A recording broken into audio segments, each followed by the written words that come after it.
Prepare like you always would, and it's a good team that we're playing, so we got to be ready. Obviously, given the circumstances last week, how does it change maybe your preparation, if at all? It doesn't. You prepare like I'm going to prepare like I did when I was a redshirt freshman, and basically knew I wasn't going to play every year since then. So, my preparation doesn't change. Obviously, going into this week, it's still a pretty big game. Mm-hmm. How much of an impact do you think you can still have on the game?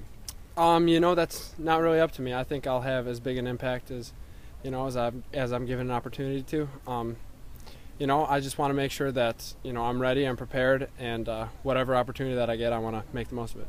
Joel, you've played in big venues and stuff. What's the key for a quarterback to not get caught up in all that, noise, big time opponent, just atmosphere? It's just. Really, it just doesn't. You just don't let it get to you. You want to take it all in warm-ups and see it and enjoy it, and then as soon as the game starts, besides just the pure noise, the size of the venue, whatever, that's never really been an issue for me. You almost don't even notice it. Do you remember what was going through your mind when you took the field the first time in Nebraska? I remember thinking in warm-ups, man, this place is pretty cool.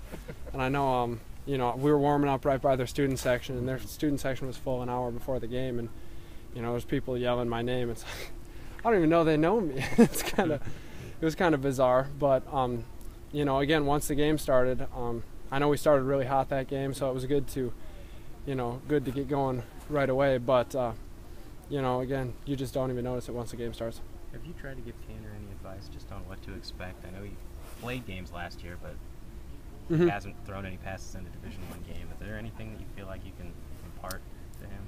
Yeah, just stay confident in what you're doing. Be smart in your reads, and get the ball out quick. Because like everyone knows, when you're practicing, they're not going to hit you. They're running by and tagging off, and you can move in the pocket a little more freely. And once you get to a game against a good team, they're not going to do that. They're going to go ahead and put their helmet right in your ribs if they get the chance. So don't give them that chance. Get the ball out. Do you believe the coaches will play both quarterbacks this season? Are you confident? Or I don't know what the plan is. That's like I said. I'm just going to be ready. I think we got a number of good quarterbacks in our room, and I think we can all contribute to this team. Joel, with the buzz about the quarterback position, the opponent, how much different is this opener than the others you've been in? Much different than last year, that's for sure. This is obviously you're going on the road right away. I know it's not to their home, but it's not in the comfort of Camp Randall, where we just had whatever it was, 28 practices or something like that. And nothing against UMass, but LSU and UMass I think are on a little bit different level. So it's a good team that we're playing, and we got to be ready for it. Am I right? That is an accurate statement. I don't even think they're in the same area, Joey. What are your emotions like personally going into this week, given the circumstances and maybe being a little bit different from what they have been, where you kind of knew your role a little bit better? I'm excited. I'm excited about the opportunity to, just do what I can to help the team. I've been able to do a lot in the past, and I think, I can just.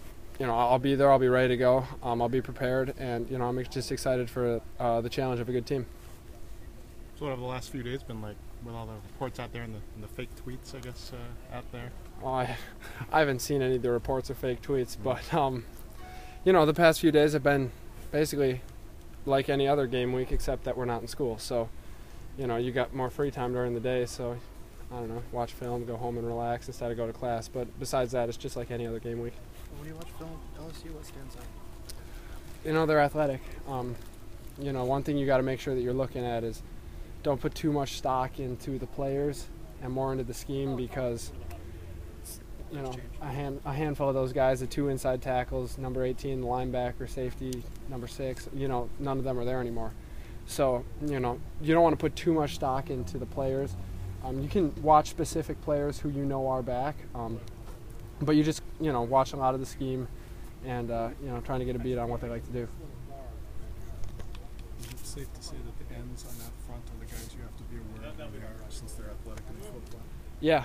Those are two, just watching them on film, those are two guys who really stick out. They, they get off the ball well. I know 94 is, he can probably dunk a basketball without jumping. He's tall, he's long. So, he's a guy that you got to be aware of when you're trying to throw routes into the flats and stuff like that. That he can get up and get his hands on the ball.